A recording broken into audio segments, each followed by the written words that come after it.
여러분 안녕하십니까? 오늘은 9번째 강좌 하나 되는 기쁨에 대해서 말씀드리겠습니다. 먼저 에베소서 4장 3절부터 6절까지의 말씀 제가 읽겠습니다.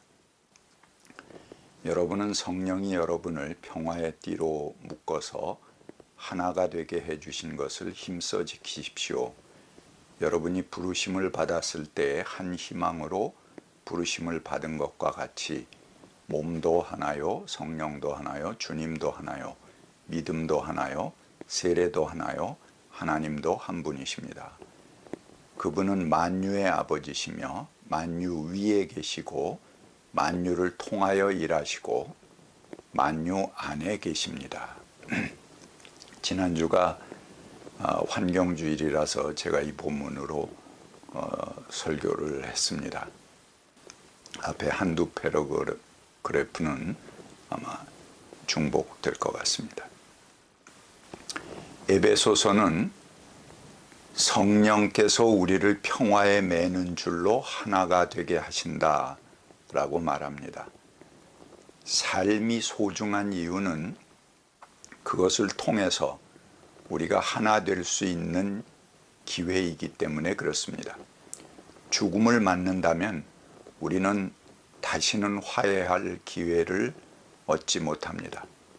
삶은 가능성입니다. 살아있는 동안 우리는 만나고 알고 서로를 이해하고 함께 나누는 기회를 얻게 되는 것입니다. 그런데 그 시간 동안에 우리는 서로 충만하게 만들어 갈 수 있는 그런 기회가 주어지는 것이죠.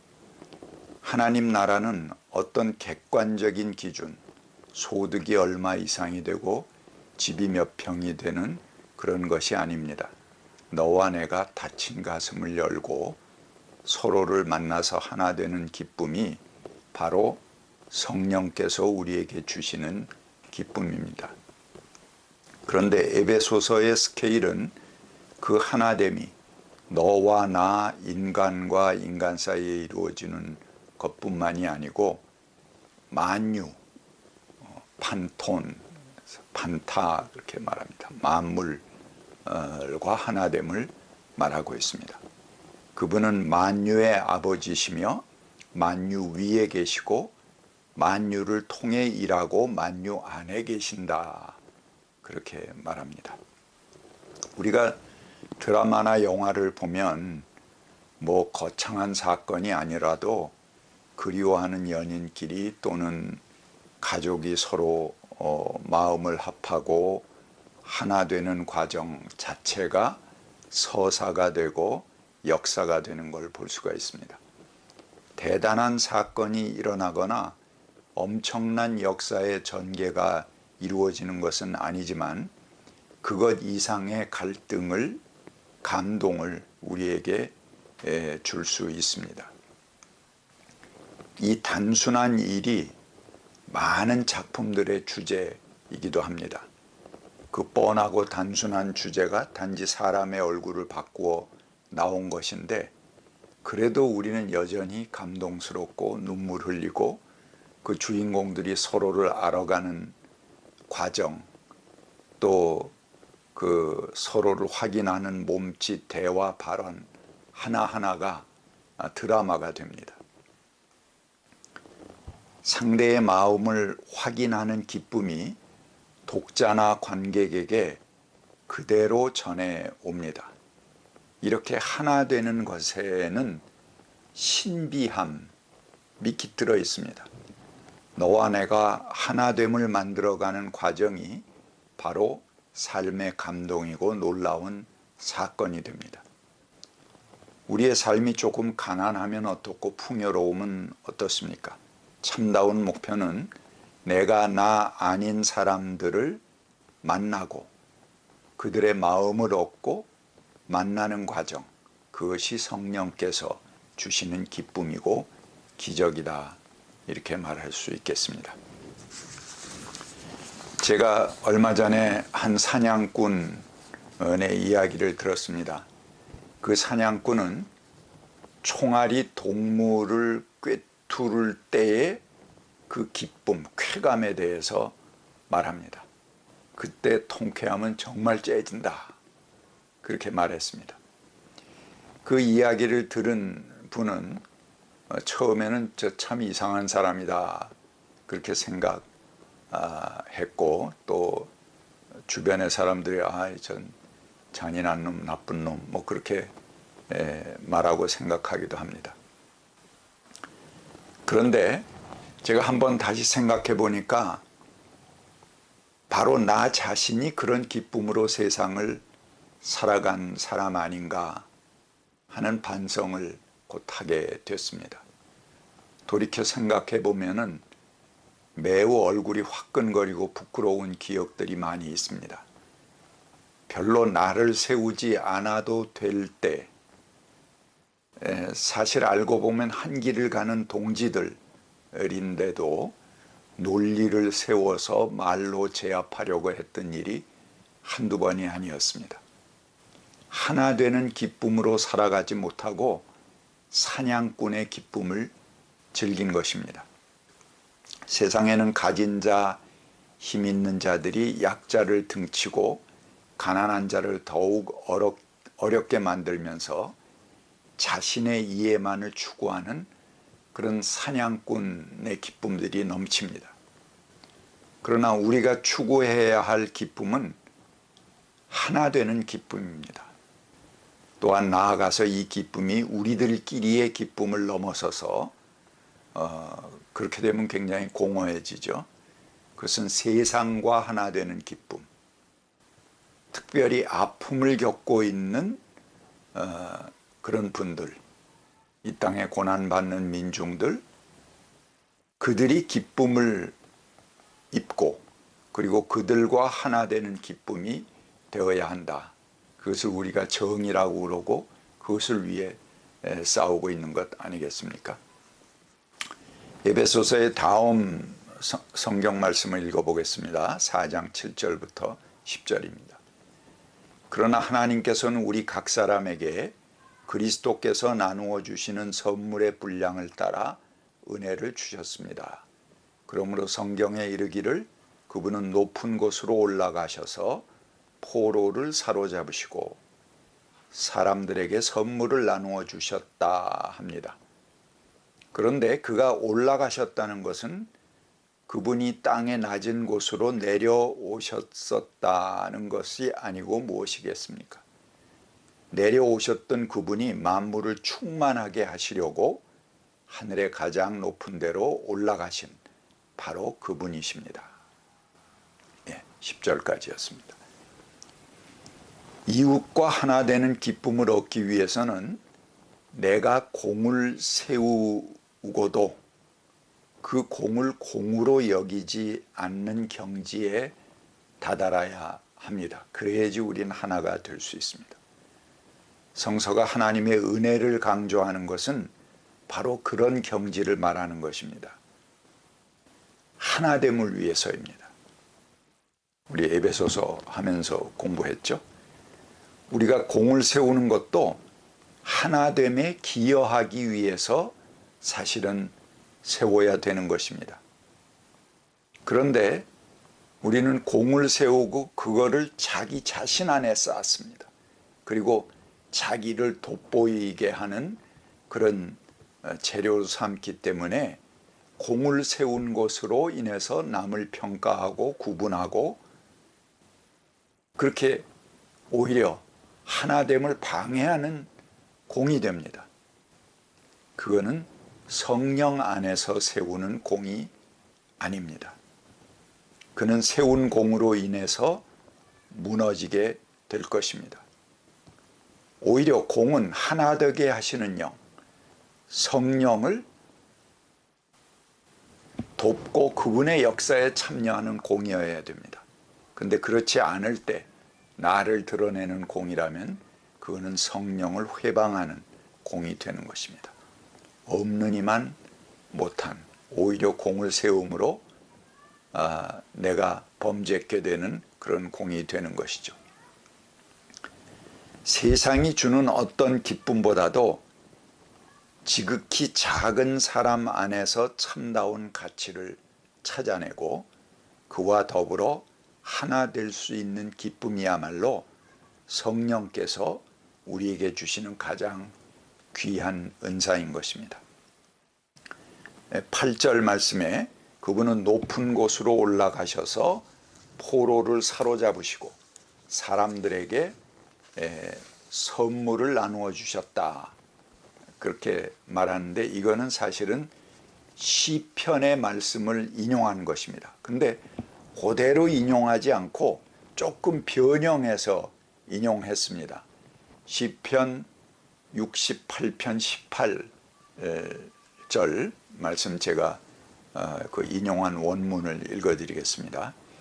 주께서는 사로잡은 포로를 거느리시고 높은 곳으로 오르셔서 백성에게 예물을 받으셨으며 주님을 거역한 자들에게서도 예물을 받으셨습니다. 반역자는 주 하나님 앞에서 살 수 없습니다. 우리 시편 이 68편은 고아와 과부, 가난한 자들의 하나님이신 야훼께서 세상의 불의를 행하는 왕들을 정복하고 하늘에 올라가서 심판하신다 하는 것을 찬양하고 있습니다. 그래서 왕위에 오르신 야훼는 예물을 받으십니다. 하지만 이를 인용한 에베소서는 예물을 받으신다는 말 대신에 선물을 나누어 주셨다라고 그 내용을 바꾸고 있습니다. 그리고 9절에서 올라가셨다는 것은 그 전에 내려오셨다는 것이 아니냐 하고 설명을 덧붙여 치고 있는데 그것은 올라가셨다는 것, 이게 시편의 강조점이죠. 그러나 에베소서는 내려오셨다는 것을 강조하고 있습니다. 에베소서는 승리하신 하나님보다는 육신을 입고 내려오신 하나님, 즉 그리스도를 우리에게 강조하고 있습니다. 여기서 하나님의 역할을 그리스도께서 수행하셨는데 삼위일체 신앙이지만 강조점이 다릅니다. 하나님을 악을 정복하시는 승리의 하나님이시라는 걸 강조하고요. 그리스도는 자신이 낮아지셨고 죽으셨다, 내려오셨다 하는 것을 강조합니다. 그래서 그 낮아지심의 과정을 통과하신 하나님이 바로 그리스도라는 것이 에베소서가 삼위일체를 읽는 그런 독법입니다. 저자는 예물을 받으신 것보다는 나누어 주신 것을 강조합니다. 그리고 내려오셨다는 것은 하나님으로서 높은 기준이 있으신데 그것을 해체하셨다 하는 것을 또 말하고 있습니다. 전에는 근처에도 오지 못할 인간들, 그들을 당신 품에 품기 위해서 그리스도께서 그 높은 기준들을 다 해체하시고 본인이 낮아지셨다. 그렇게 함으로 우리 모두를 품에 안게 되셨다라는 것이 그리스도의 은총이라는 것입니다. 그래서 그리스도는 낮아지시고 고난받고 죽으셨습니다. 그런 그리스도를 높이신 분은 하나님이십니다. 하나님께서 그에게 부활과 생명을 주셨습니다. 예수 그리스도는 영광만을 취하는 것이 아니고 내려오고 낮아지고 십자가를 지신 하나님이십니다. 그렇게 할 때 그가 비로소 영광과 부활의 기쁨을 얻게 되었다 하는 우리들의 기독론, 예수 그리스도에 대한 고백을 바로 강조해 주고 있는 것이 에베소서입니다. 에베소서 그 다음 절 4장 11절부터 13절까지 제가 읽겠습니다. 그분이 어떤 사람은 사도로, 어떤 사람은 예언자로, 어떤 사람은 복음 전도자로, 또 어떤 사람은 목회자와 교사로 삼으셨습니다. 그것은 성도들을 준비시켜 봉사의 일을 하게 하고 그리스도의 몸을 세우게 하시려는 것입니다. 그리하여 우리 모두가 하나님의 아들을 믿는 일과 아는 일에 하나가 되고 온전한 사람이 되어 그리스도의 충만하심의 경지에까지 이르게 됩니다. 13절까지였습니다. 우리들은 내려오시고 낮아지시고 죽기까지 하신 그리스도를 따라야 하는데 어떻게 그런 삶을 살 수 있겠는가? 스스로 고난을 사서 받고 죽음의 자리까지 가야 될까? 그 아무나 하기 쉽지 않죠. 그래서 교회에서 직분을 맡아서 봉사한다는 것은 그리스도의 몸을 세우는 거룩한 일이다 라고 에베소서는 구체적으로 우리에게 그 길을 열어주고 있습니다. 세상 일은 다 일정한 대가가 따르지만 교회의 일은 그야말로 봉사입니다. 하나됨을 이루는 그런 일이죠. 게다가 잘했다고 칭찬받기보다는 못했을 때 비난받기가 쉽습니다. 작은 교회에서는 한 사람이 두세 가지 일을 동시에 맡기도 합니다. 교회의 봉사는 나를 드러내기 위함도 아니고 그야말로 그리스도를 세워가는 것입니다. 나의 봉사로 인해서 그리스도가 나타나게 되는 것입니다. 그런 의미에서 그리스도의 현존하는 성육신이 교회의 봉사입니다. 물론 여기서 제가 교회라고 얘기하지만 에베소서의 표현을 빌어서 얘기하는데 이 교회는 우리의 종교기관으로서의 교회도 될 수가 있고 많은 그리스도의 자녀들이 교통하는 그들이 하나됨을 이루는 이 큰 사회일 수도 있습니다. 거기서 봉사하는 하나됨을 위해서 봉사하는 것을 말합니다. 교회에서 직분자의 봉사는 그리스도의 낮아지심과 죽으심을 따라가는 것입니다. 이것을 상실하면 교회에 큰 분열이 옵니다.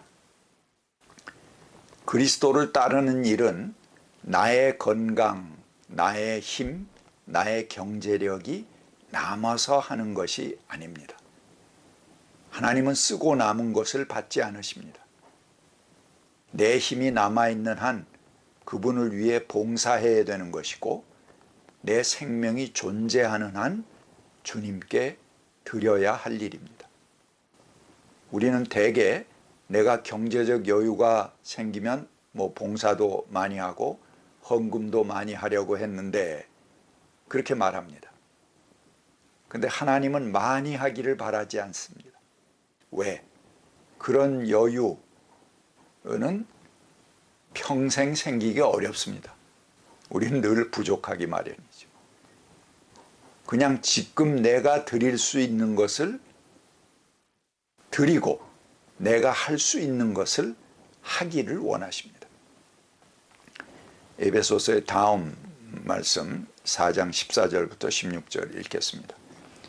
우리는 이 이상 더 어린아이로 있어서는 안 됩니다. 우리는 인간의 속임수나 간교한 술수에 빠져서 온갖 교훈의 풍조에 흔들리거나 이리저리 밀려다닌다거나 하지 말아야 됩니다.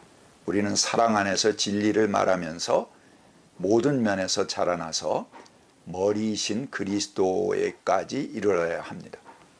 그리스도가 머리이심으로 온 몸은 여러 부분이 결합되고 서로 연결되어서 각 부분이 그 맡은 분량대로 활동함을 따라서 각 마디로 영양을 공급받고 그 몸을 자라게 하며 사랑 안에서 스스로를 세우게 합니다. 에베소서 2장에 제가 설명드렸던 주제하고도 또 반복되고 하나의 원 바디, 한 몸을 이루어가는 그런 거대한 연결을 말하고 있습니다. 이렇게 주변에 순수한 봉사를 발견하는 것은 쉽지 않습니다. 대부분은 불순물이 섞여 있는 봉사를 하나님께 드립니다.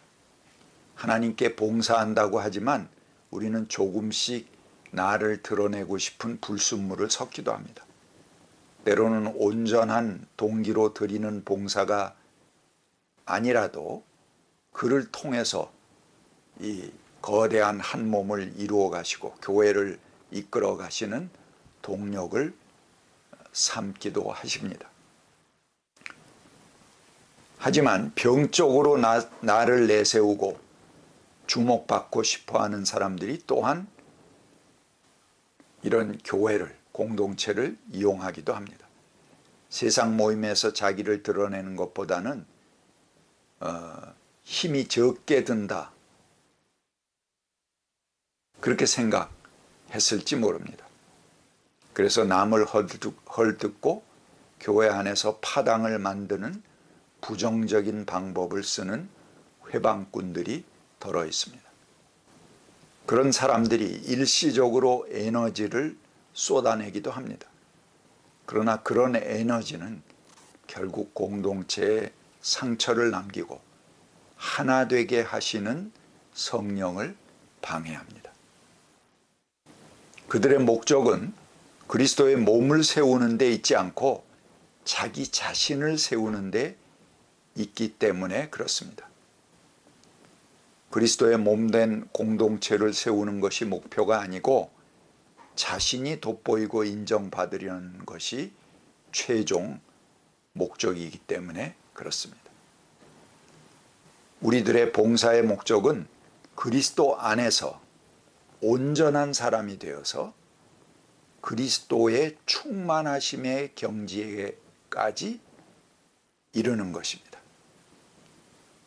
우리의 마음을 쳐서 복종시키고 그리스도의 온전한 뜻을 이루기 위해서 치우치지 않는 아슬아슬한 줄타기 그것을 유지해 나가야 됩니다. 우리 자칫하면은 이 하나 되심을 해치는 일에 우리가 가담할 수가 있습니다. 그래서 그 아슬아슬한 그 줄타기를 세상의 유혹에 빠지지 않으려는 몸부림이죠. 해야 되는데 그것을 위해서는 항상 자기를 돌보는 기도의 생활이 요청되는 것입니다. 감사합니다.